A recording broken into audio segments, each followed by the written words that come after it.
Hello students, welcome back to my channel.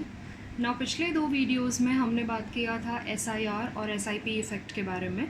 मैंने आपको explain किया था कि वो दोनों इफ़ेक्ट्स क्या होते हैं और किस तरह के एग्जांपल्स में आप उन इफ़ेक्ट्स को अप्लाई कर सकते हैं। ना बहुत बड़ा कन्फ्यूजन ये होता है कि हमें पता कैसे चलेगा कि कौन से मॉलिक्यूल के लिए SIR अप्लाई करना है और कौन से मॉलिक्यूल के लिए SIP अप्लाई करना है। So today we are going to compare the two. Today we are going to find out by taking some examples कि कहाँ हम SIR अप्लाई करेंगे और कहाँ हम SIP अप्लाई करेंगे. But before I start with this, I'd like to request you to please subscribe to my channel.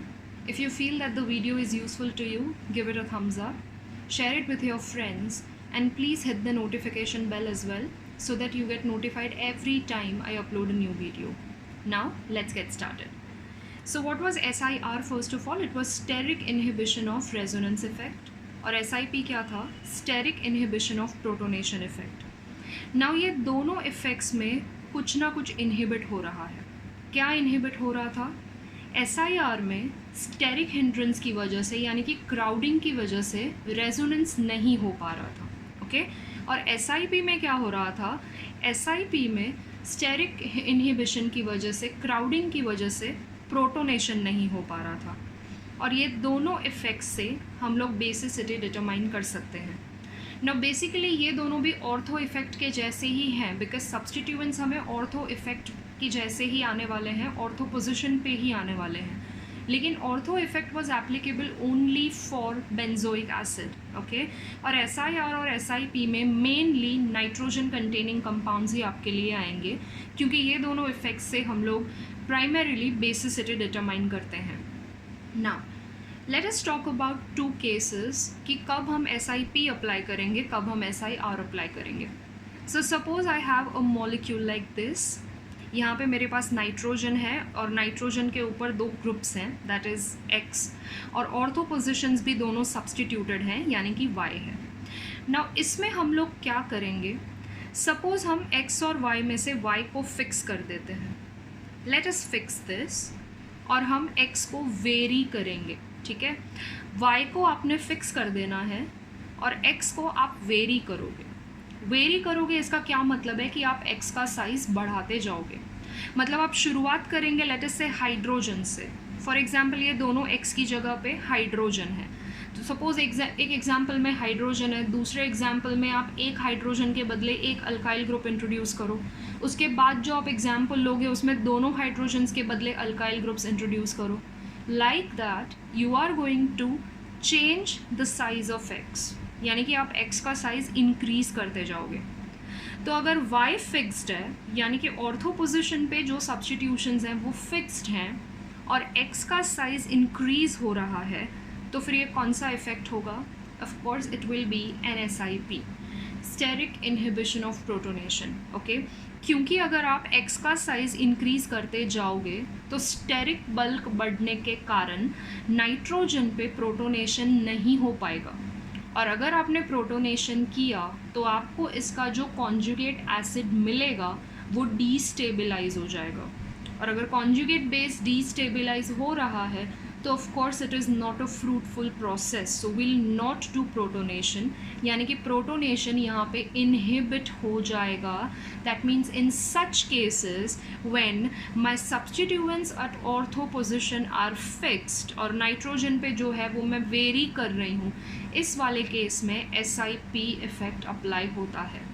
और SIP की वजह से आपको पता है बेसिसिटी डिक्रीज़ होता है क्योंकि प्रोटोनेशन ही नहीं हो पाएगा तो बेसिसिटी ऑफ कोर्स डिक्रीज़ होगा क्योंकि बेस का एक प्रॉपर्टी होता है कि वो प्रोटॉन एक्सेप्ट करे. लेकिन यहाँ पे प्रोटोनेशन इनहिबिट हो गया है, मतलब बेसिसिटी क्या हो जाएगा? डिक्रीज़ हो जाएगा. So in such type of cases you are going to apply SIP. Now let us talk about case 2. Now case 2 में भी suppose I consider the same example. इसमें हमने क्या किया था? हमने Y को फिक्स किया था और X का साइज़ हम बढ़ाते गए थे. अब हम क्या करेंगे? इस वाले केस में हम ना X को फिक्स कर देंगे. X को आपने चेंज नहीं करना है और जो Y का साइज़ है वो आप इंक्रीज़ करो. अगर आप ऑर्थो पोजिशन पे जो ग्रुप्स हैं उसका साइज़ इंक्रीज़ करोगे तो कौन सा इफ़ेक्ट एप्लीकेबल होगा?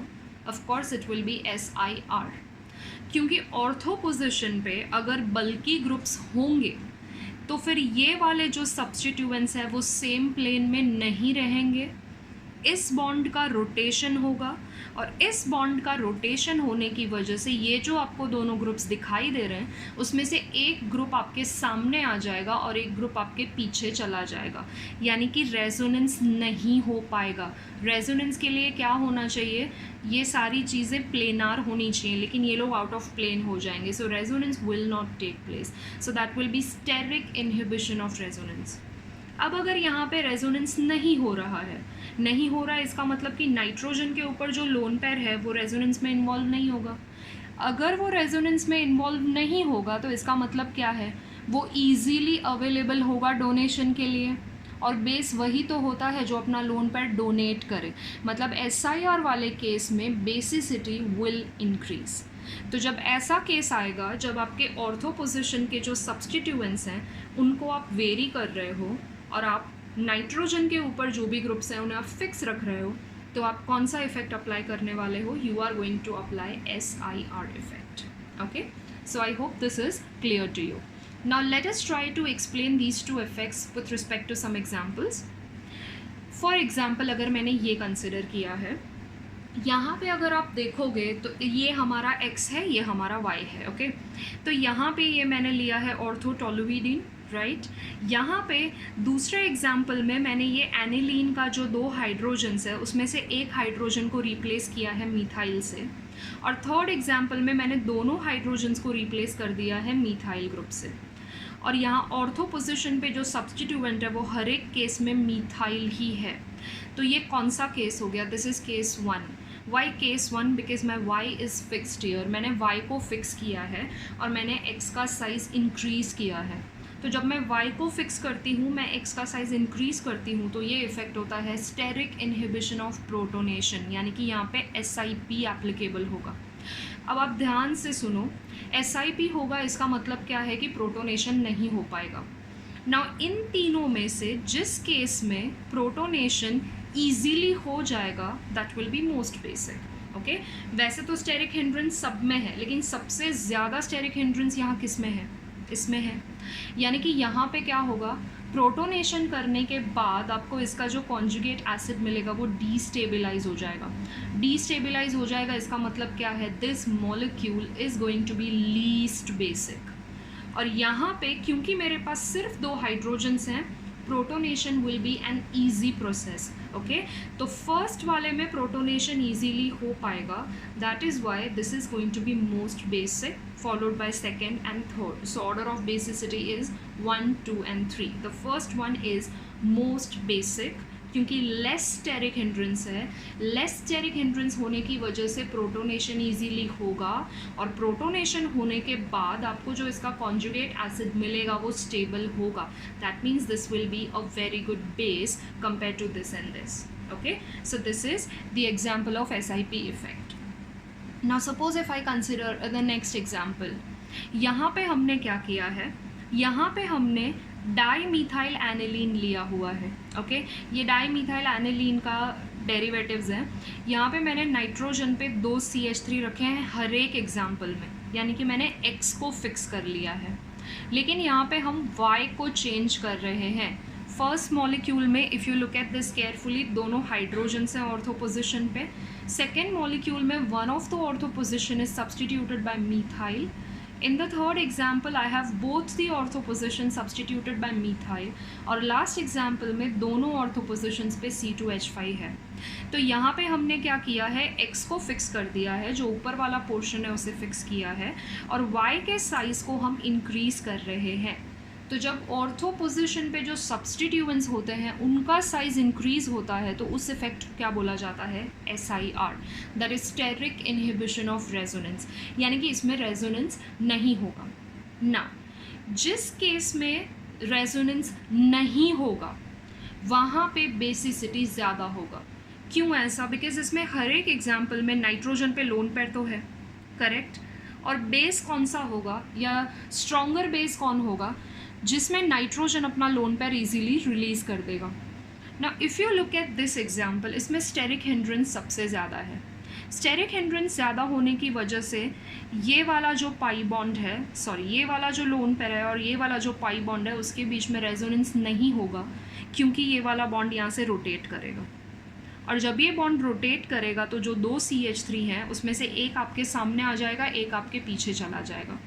And as a result of which ये जो लोन पेयर है और ये जो पाई बॉन्ड है, ये दोनों का प्लेन बदल जाएगा, ये दोनों प्लेनार नहीं रह जाएंगे। ओके क्योंकि अगर ये सब प्लेनार है, अभी ये सब कुछ एक ही प्लेन में अगर है तो बहुत ही ज़्यादा रिपल्शन होगा, जिसकी वजह से मॉलिक्यूल अनस्टेबल हो जाएगा। लेकिन जब ये रोटेशन होगा तो ये जो लोन पेयर है और ये जो पाई बॉन्ड है इसका प्लेन डिफरेंट हो जाएगा। That means resonance will not take place, यानी कि ये लोन पेयर रेजोनेंस में इन्वॉल्व नहीं होगा। अब अगर ये लोन पेयर रेजोनेंस में इन्वॉल्व नहीं है, दैट मीन्स वो इजीली डोनेट हो सकता है किसी सूटेबल इलेक्ट्रॉन डेफिशिएंट स्पीशीज़ को। तो यहाँ पे availability of lone pair is maximum for donation when compare to other cases. That is why this is going to be most basic as per SIR। सो ये कंपाउंड सबसे ज़्यादा basic होगा, उसके बाद में ये, बिकॉज यहाँ पे जो अल्काइल ग्रुप्स हैं वो छोटे हैं। यहाँ पे इथाइल था, इसके लिए स्टेरिक हिंड्रेंस ज़्यादा था। यहाँ पे मीथाइल है तो स्टेरिक हिंड्रेंस थोड़ा कम होगा।